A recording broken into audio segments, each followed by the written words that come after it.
हाय friends, welcome back.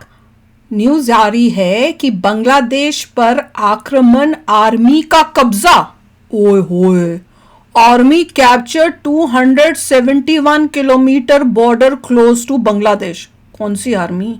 Bangladesh की army ने इतना खुद कब्जा कर लिया कि हमने करा है? इंडियन आर्मी ने किया। हम तो नहीं कर सकते, मुझे तो नहीं लगता, हम उस टाइप के हैं ही नहीं। पर समझ नहीं आ रही, कब्जा तो हुआ है लिखा है। तो चलो देखते हैं, वीडियो शुरू करते हैं। वीडियो शुरू करने से पहले अगर आप चैनल पर नए हो और आपने अभी तक सब्सक्राइब नहीं किया तो जल्दी से पहले सब्सक्राइब के बटन और बेल आइकन को क्लिक कर लो ताकि आपको हमारे सारे न्यू वीडियोस के नोटिफिकेशन मिल जाए जैसे हम अपलोड करें। अगर आपको वीडियो पसंद आता है प्लीज लाइक एंड शेयर। चलिए शुरू करते हैं। और दूसरे दो चैनल्स उनको भी सब्सक्राइब कर लेना, लिंक है डिस्क्रिप्शन बॉक्स में, वहां पे भी आपके रिक्वेस्टेड वीडियोस आ रहे हैं। तो बांग्लादेश एक तरफ जहां भारत के साथ फिजूल में विवाद बढ़ा रहा है, वहीं दूसरी तरफ इनसे खुद अपने देश का हिस्सा तक नहीं संभाला जा रहा है। क्योंकि देखा जाए तो उनके द्वारा भारत के खिलाफ बॉर्डर पर ड्रोन तैनात किए जा रहे हैं और परमाणु हथियार तैनात किए जा रहे हैं। लेकिन इसी बीच एक ऐसी खबर निकल कर आई है जिसने बांग्लादेश को अंदर तक हिलाकर रख दिया है। दरअसल खबर आ रही है कि बांग्लादेश की सीमा से सटे 271 किलोमीटर के इलाके पर कब्जा किया जा चुका है और यह कब्जा किसी और ने नहीं बल्कि बांग्लादेश के पड़ोसी देश म्यांमार की आर्मी ने किया है। एक तरफ जहां यह भारत के साथ उलझे हुए हैं, वहीं दूसरी ओर म्यांमार की आर्मी ने बांग्लादेश की कमजोरी का फायदा उठाकर बाजी मार लिया है और कोई छोटे मोटे नहीं बल्कि 271 किलोमीटर की एरिया को म्यांमार की अराकान आर्मी ने अपने कब्जे में ले लिया है। पूरी डेवलपमेंट क्या है और इसका भारत से क्या लेना देना है, ये सारी जानकारी इस वीडियो में समझेंगे। लेकिन आगे बढ़ने से पहले इस वीडियो को लाइक करके चैनल को सब्सक्राइब जरूर कर लीजिए, क्योंकि यह आपके लिए तो 1 सेकंड का काम है, लेकिन इससे हमारी काफी मदद होती है। रेडी हो रहे हैं, कहा जाता है ना कि पड़ोसी का घर जलाने वाले को अपने घर की छत का ख्याल रखना जरूरी है। लेकिन अब बांग्लादेश ने ऐसा ही करके एक बहुत बड़ी गलती कर दिया है, क्योंकि हाल ही में चल रहे विवादों से यह बात जाहिर है कि बांग्लादेश किस तरीके से भारत को गिराने की नाकाम कोशिश कर रहा है। भारत को कैसे गिरा सकता है? सारा ध्यान किसी और पर नहीं बल्कि भारत पर ही है। और इसी मौके का फायदा उठाते हुए बांग्लादेश के पड़ोसी देश म्यांमार ने बांग्लादेश के पांव तले जमीन को ही खिसका दिया है, क्योंकि खबर निकल कर आ रही है कि बांग्लादेश के बॉर्डर के बगल का 271 किलोमीटर का इलाका, जो कि काफी समय पहले से विवादित है, इस पर कब्जा किया जा चुका है। और इस इलाके पर कब्जा किसी और देश ने नहीं बल्कि बांग्लादेश के पड़ोसी म्यांमार की अराकान आर्मी ने ही कर लिया है। सबसे पहले हम उस लोकेशन को समझने की कोशिश करेंगे जहां पर अराकान आर्मी ने कब्जा किया है। उसके लिए आप इस मैप को देखिए। इस मैप में जो आपको ब्राउन कलर वाला एरिया दिखाई दे रहा है, यह भारत वाला एरिया है और भारत के बगल में हल्के लाल कलर वाला एरिया कौन सी की बात कर रहे हैं? जहां बांग्लादेश के पड़ोस में मिट्टी कलर से म्यांमार है और यह जो ऑरेंज कलर वाला एरिया है, यह है म्यांमार का रखाइन स्टेट, जिसके उत्तरी इलाके की सीमा बांग्लादेश से सटी हुई है। और यहीं पर दोनों देश के बॉर्डर के करीब पड़ता है कॉक्स बाजार वाला एरिया, जो कि पहाड़ी और जंगली इलाका है। और इसी ने दोनों देशों के बीच लंबे समय से विवाद खड़ा किया है। हालांकि अभी तक तो ज्यादातर हिस्से पर कंट्रोल बांग्लादेश का ही था, लेकिन हाल ही में इस खबर के मुताबिक आसपास के करीब 271 किलोमीटर वाले एरिया पर म्यांमार की अराकान आर्मी ने सीधा कंट्रोल हासिल कर लिया है, जो कि बांग्लादेश के पैरों तले जमीन खिसकाने जैसा। तो ये क्या कर रहा है बांग्लादेश? वैसे तो यहाँ पर म्यांमार की किसी ऐसी आर्मी ने कब्जा नहीं किया है जिसे डायरेक्टली केंद्र सरकार द्वारा चलाया जा रहा हो, बल्कि साल 2021 में म्यांमार में सैन्य तख्ता पलट हुआ था, जिसके कारण म्यांमार की सेना के खिलाफ एक विद्रोही गुट अराकान आर्मी बनकर तैयार हुआ, जो कि म्यांमार का सबसे ताकतवर गुट माना जाता है, जिसकी लड़ाई सीधे तौर पर म्यांमार की सेना के साथ ही गृह युद्ध के रूप में चल रही है।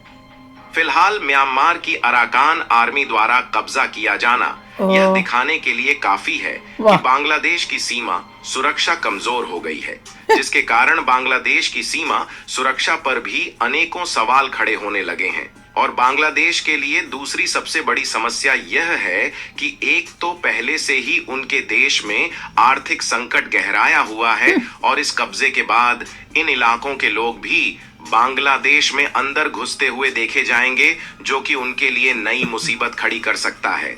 और सबसे बड़ी बात यह है कि बांग्लादेश जिस तरीके से भारत के साथ रिलेशन खराब कर चुका है, भारत इसमें तो बांग्लादेश की मदद बिल्कुल भी नहीं करने वाला। क्यों करेंगे? ऐसे में देखना यही होगा कि बांग्लादेश म्यांमार के साथ किस तरीके से निपटता है, क्योंकि देखा जाए तो एक समय था साल 1971 जब भारत ने ही बांग्लादेश को आजाद करवाया था, लेकिन आज वही बांग्लादेश भारत के एहसान को भूल चुका है और उल्टा खुद भारत को धमकी दे रहा है।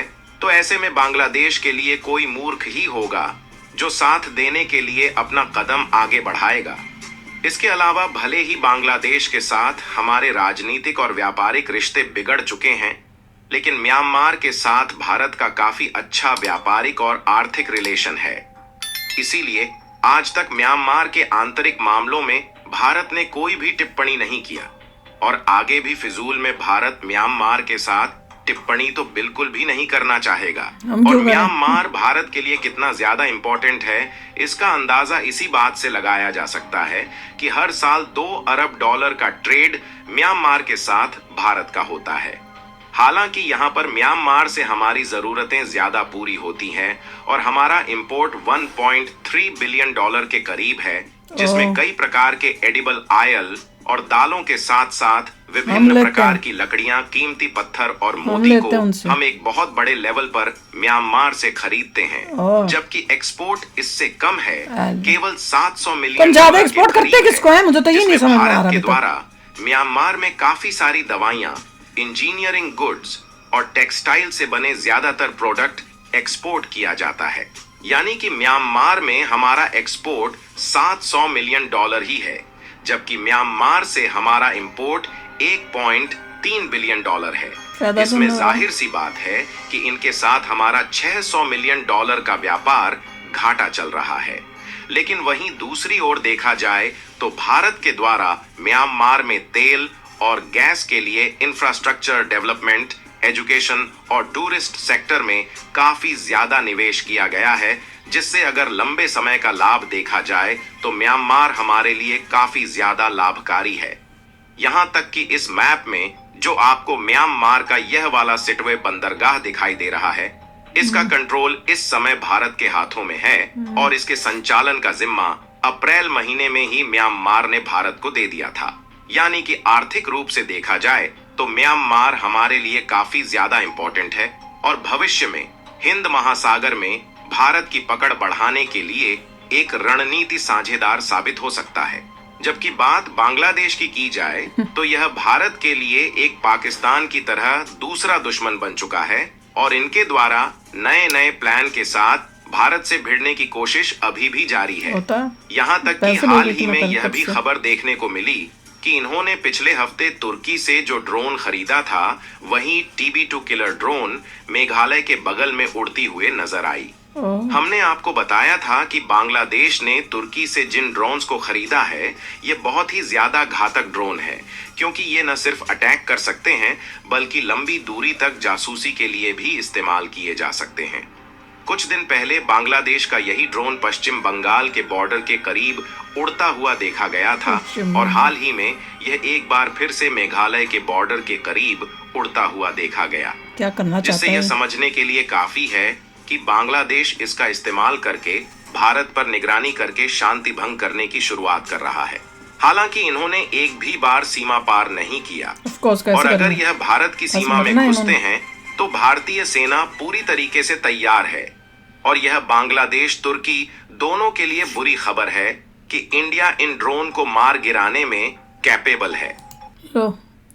ये पंगे ले रहे हैं इंडिया से, इंडिया के बॉर्डर के पास ड्रोन कर रहे हैं, ड्रोन से ये चेकिंगे कर रहे हैं, स्पाइंग कर रहे हैं, जो भी ये कहना चाहते हो कर रहे हैं। और वहाँ उनके वहाँ म्यांमार के बॉर्डर के वहाँ पे वो उनकी जमीन ही खा गए। ये यहाँ पे ड्रोन लगा रहे हैं, जहाँ लगाना चाहिए था वहाँ लगाया नहीं और इनकी जमीन ही खा गए वो लोग। अब ये क्या करेंगे? उनको अपने वो ड्रोन हटा के अब यहाँ पे जाके अटैक करके अपनी जमीन तो लेके तो दिखाएं, फिर मानेंगे इनको। अब तो इंडिया भी तुमने इंडिया से दुश्मनी ले ली, किससे हेल्प लोगे? पाकिस्तान से, जो खुद ही का डूबा हुआ देश है। अब भुगते हैं, बिल्कुल ठीक है, मैं तो कह रही हूँ वेरी गुड।